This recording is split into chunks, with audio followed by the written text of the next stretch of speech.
নীল নব ঘনে আষাঢ় গগনে তিল ঠাঁই আজ নাহিরে, ওগো আজ তোরা যাসনি ঘরের বাহিরে। রবীন্দ্রনাথ এই কটি গান লিখেছেন। আপনারা হয়তো ভেবে থাকবেন যে যখন আকাশ মেঘাচ্ছন্ন থাকে বা নদীতে স্রোত থাকে বা দুর্যোগ থাকে তাহলে যেন কেউ ঘরের বাইরে না যায়। না, তিনি সেজন্য লেখেন না। তিনি কটাক্ষ করেছেন যে সামান্য বাধায় যারা ঘরের বাইরে যায় না তারা জাতির কুড়ে সন্তান। এই সন্তানদের কিছু করা যাবে না। নদীতে ঝড় উঠবে কিন্তু আমার বইটা ঠিক থাকবে। আকাশে ঘন কালো মেঘ জমবে কিন্তু আমি আমার মাঠে ফসল ফলাতে যাব। এই সন্তান চাই আমরা। সুধীমণ্ডলী, আজকের এই যে তুষারাচ্ছন্ন আবহাওয়া, এর মধ্যে যারা ঘরে আবদ্ধ হয়ে আছেন, ভাবছেন যে আকাশ মেঘলা, আজকে কোথাও বের হব না, আমরা অনুষ্ঠান সেই সব কুড়ে সন্তানদের জন্য করিনি। আমরা করেছি আপনাদের জন্য, যারা সব বাধা অতিক্রম করে আমাদের অনুষ্ঠানে এসেছেন। এটি শুধু অনুষ্ঠানের জন্য না, পরিবারে, সমাজে, কর্মক্ষেত্রে সব জায়গায় যারা বাধা বিপত্তি অতিক্রম করে লক্ষ্যে পৌঁছান, আমরা তাদের জন্য কাজ করি। আমাদের অনুষ্ঠানে স্বাগত। আমাদের আজকের অনুষ্ঠানের প্রধান উপস্থাপক নুপুর চৌধুরী এবং আমাদের সাথে আরো একজন প্রধান উপস্থাপক যিনি আমার খুবই পছন্দের মানুষ, মজুমদার। অনেক ধন্যবাদ আপনাদেরকে। এবং আমরা দুজন আপনাদের সাথে চেষ্টা করব আনন্দ ভাগাভাগি করে নেওয়ার, কারণ এই অনুষ্ঠানটি আমাদের সবার। মঞ্চে আমন্ত্রণ জানাচ্ছি আমাদের ম্যানেজমেন্ট কমিটির অন্যতম প্রধান পুরুষ জাহাঙ্গীর আহমেদ রুবেল। জাহাঙ্গীর আহমেদ রুবেল এবং জাহাঙ্গীর আহমেদ রুবেল ডেপুটি ডাইরেক্টর, তিনি সেন্টার 64 এবং আমার ম্যানেজার, যার কাছ থেকে আমি কাজ শিখেছি, অনুপ্রাণিত হয়েছি। আমিও শিখেছি।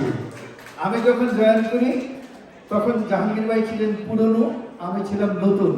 হাতে ধরে ধরে শিখিয়েছেন, এখনো শেখান, শুধু আমাকে না, এইচআরের সবাই। জাহাঙ্গীর আহমেদ রুবেল,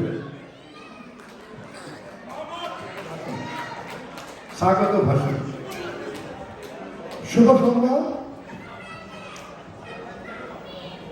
উপস্থিত এবিসিএস পরিবারের সকল ভাই বোনেরা, উপস্থিত প্রিয় অতিথি এবং আমাদের ছোট শিশু কিশোররা, সবাইকে আন্তরিক শুভেচ্ছা ও স্বাগত।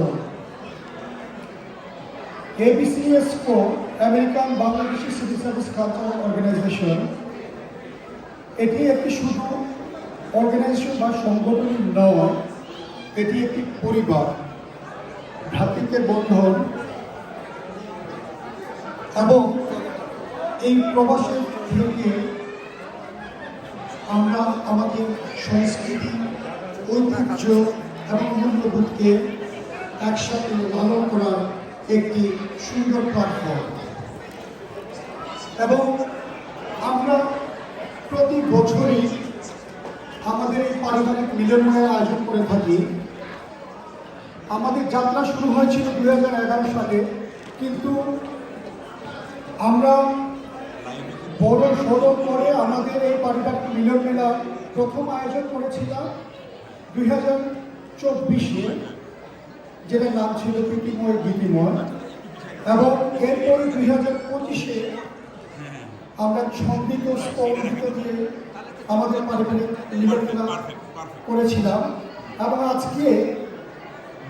আজকে আমরা লাবণ্যে পূর্ণ প্রাণ নিয়ে এখানে সবাই একসাথে মিলিত হয়েছি। এবং আমি মনে করি যে আমাদের এই প্রতি বছর যে আমাদের পরিবারের সদস্য সংখ্যা বৃদ্ধি পাচ্ছে, তার বাস্তব প্রমাণ পাচ্ছি আমরা 2024-এ যে আমাদের অংশ যেটা দরকার, আমাদের অ্যাকোমোডেশন, ওই অ্যাকোমোডেশন থেকে আমরা 2025-এ আরো বড় অ্যাকোমোডেশনের ব্যবস্থা করি এবং এইবার 2026-এ আরো বড়। তো আমরা 300 থেকে 400, 400 থেকে আজকে 500-তে আমরা উত্তীর্ণ হয়েছি এবং আমি মনে করি এটা আরো আরো অনেক দূর এগিয়ে যাবে। আমাদের এই এবিসিএস পরিবারের সকল সদস্যবৃন্দ এই যে একটা আনুষ্ঠানিকতায় একটা গেট টুগেদারের মাধ্যমে প্রতি বছর একজন আরেকজনের সাথে মিলিত হয় এবং আমরা প্রত্যেকে কাজ করি বিভিন্ন সেন্টারে, কিন্তু এমনও হয় যে একদিনও হয়তো আমাদের দেখা হয় না বছরে, কিন্তু এই অনুষ্ঠানের মাধ্যমে আমরা একে অপরকে জানতে পারি এবং আমরা আমাদের সৌহার্দ্যতা, আমাদের বন্ধন আরো চিরন্তন করতে পারি। আজকে এত বৈরী পরিবেশের মাঝেও এত সমাগম এবং আমাদের এত সুন্দর আয়োজন, এবং এটি সম্ভব হয়েছে আপনাদের সবার স্বতঃস্ফূর্ততা এবং আপনাদের সবার একান্ত নিরলস প্রচেষ্টা, যেটা আজকে আমাদের এতটুকু নিয়ে আসছে। ইনশাল্লাহ আমরা আগামীতে আরো ভালো করব। আপনাদের সবাইকে আমাদের ফ্যামিলি নাইট 2026 লাবণ্যে পূর্ণ প্রাণ অনুষ্ঠানে সুস্বাগতম। Welcome to the